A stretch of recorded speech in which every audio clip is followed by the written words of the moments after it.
beginning of the year, I've just finished my last sketchbook and I thought, why not make a video about sketchbooks?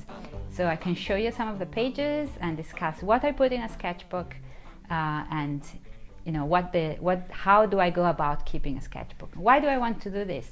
Because everybody tells you it's really important to keep a sketchbook to grow as an artist, but the truth is I didn't for a very long time. I looked at all these beautiful sketchbooks out there that people even publish as books, and I knew I cannot draw that way, and that I felt very intimidated by that. It seemed like I didn't know, I couldn't draw sketches that are supposed to go in a sketchbook. And then I realized something, that sketchbooks don't need to be pretty, they don't need to be tidy, they don't need to look beautiful, and actually they are much more powerful if they're ugly and messy and random. And that's why nowadays I don't really have a sketchbook, I have scrapbooks, sketchbooks, and I call them scratchbooks, and they're really, really ugly, like this. So I invite you to take a look inside my scrap sketchbook from the last year. We'll open it at random and skip a few pages and see what's in store. The first thing you'll notice is that it's very battered, and this is actually a book I picked from the trash. It's a test print for a printed book. They printed the first chapter, which it's the content of the book with some stuff I pasted on it, and they left the rest of the book blank, and then somebody threw it away and I rescued it. And the nice thing about this this particular sketchbook is that it's coated paper.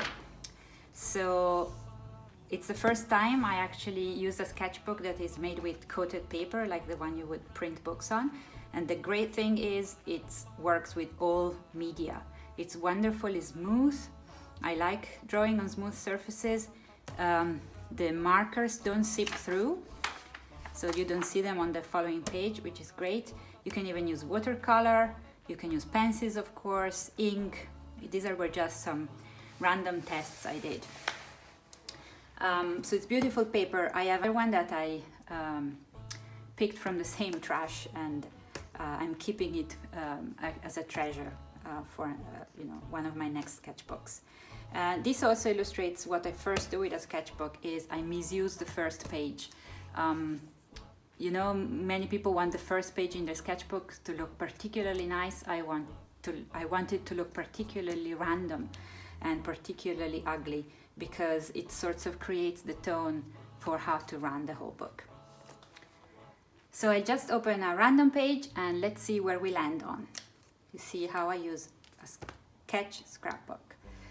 These are some random sketches. Some of them made it into an illustration. These ones particularly, some didn't. There is a scrap of writing. It's actually a description of a family. What you see here is how I often work. I won't bring my sketchbook everywhere because it's honestly impossible, but I will always have some scrap paper, and whatever I do in meetings or while I'm traveling or while I'm around, I sketch it on scrap paper, and then I paste that stuff into my sketchbooks. And that's how I solve the problem of always having a sketchbook with you. They say you should always carry it with you at all times. Sorry, I can't do that. It's not really compatible with some aspects of my life. But what I do is I always have paper, and then I just paste it in. And that happens a lot of time. This is very interesting. These were character sketches for a book I've worked on for Sterling. It's just coming out. It started like this with some character keywords and character profiles. The book had a lot of characters, 13 in total, I think, and each of them got a specific personality that hopefully reflected in the drawing. So I started out by writing down the key personality traits and making some doodles around them. There are more doodles. That's the title of the book. Another random page. Studies of hands. I use my sketchbook also for studying. Hands are one of the things I draw often, and I like drawing. And I will take photos of hands from the internet or pages of hands from Disney movies, stills from Disney movies, and just practice drawing both realistic and stylized hands. More post-it notes, sketches done on random days.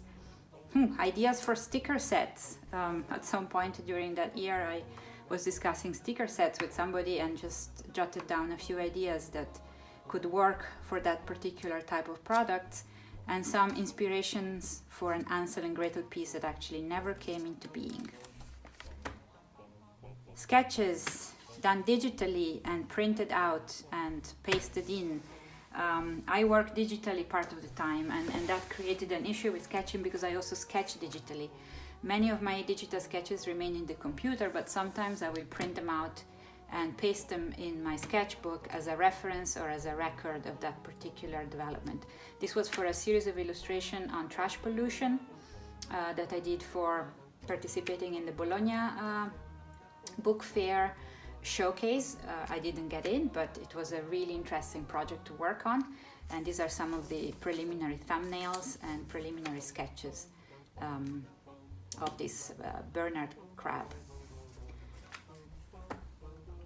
Those were probably studies of mouths, open mouths, something I still struggle with. This is a copy from another illustrator, I'm pretty sure.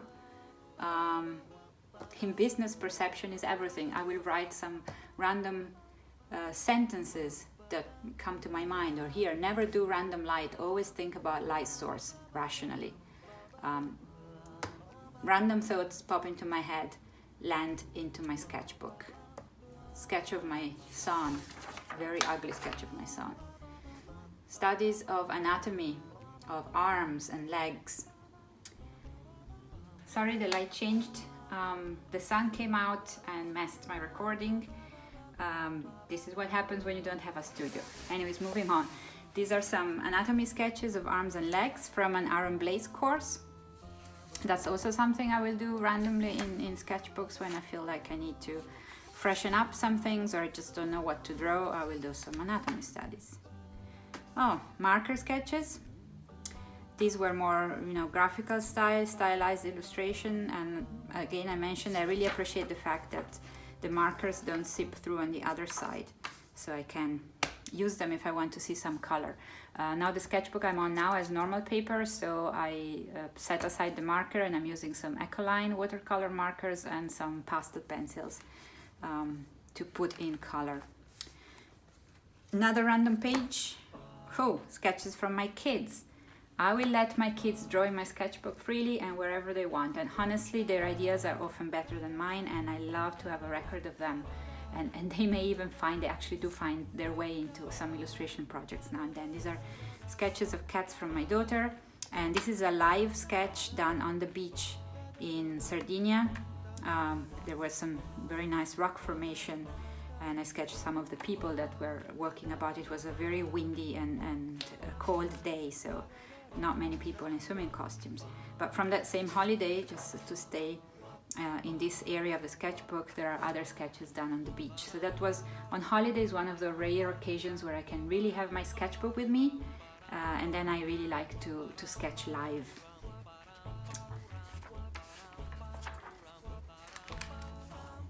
Other sketches from my son this time. Nice rocket and satellite. I really like his shape language. I really love when my kids draw on my sketchbook. I encourage them to do so whenever they want.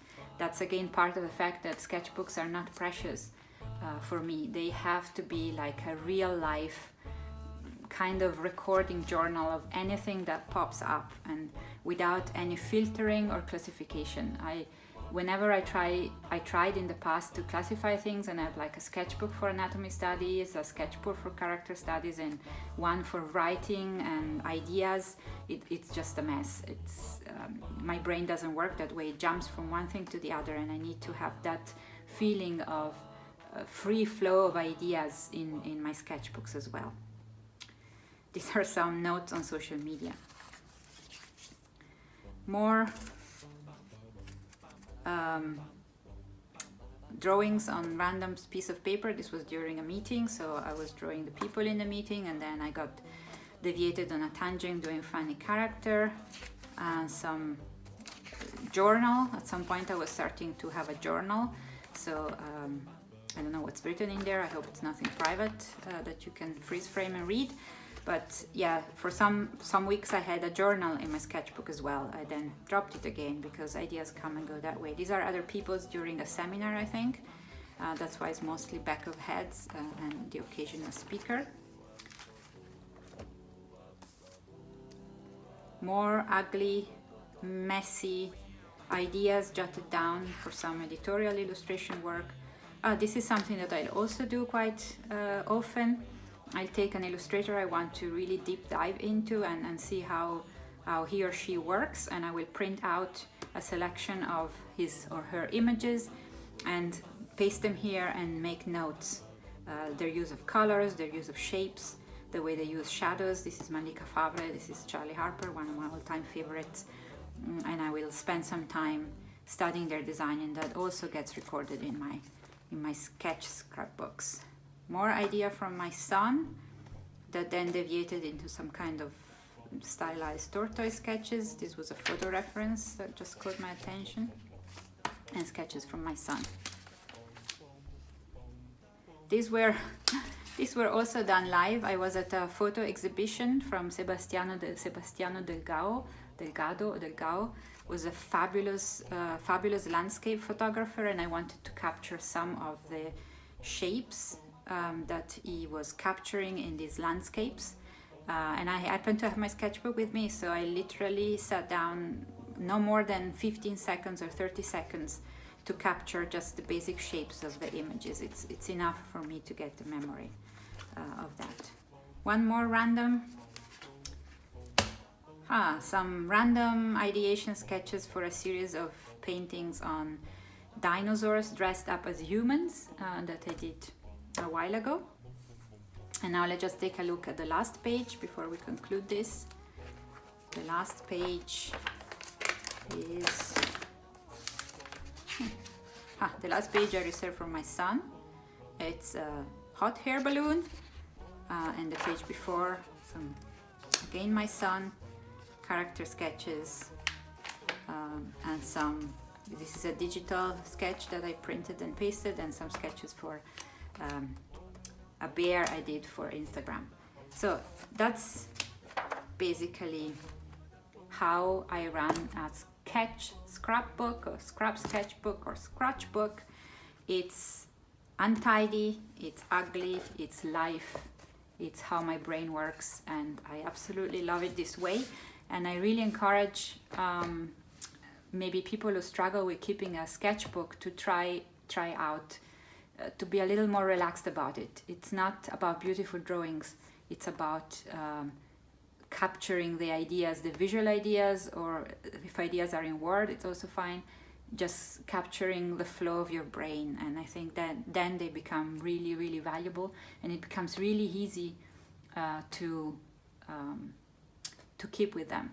I hope this was useful. Get a cheap, ugly, bundled paper book, and just let your ideas and your mind flow onto the page.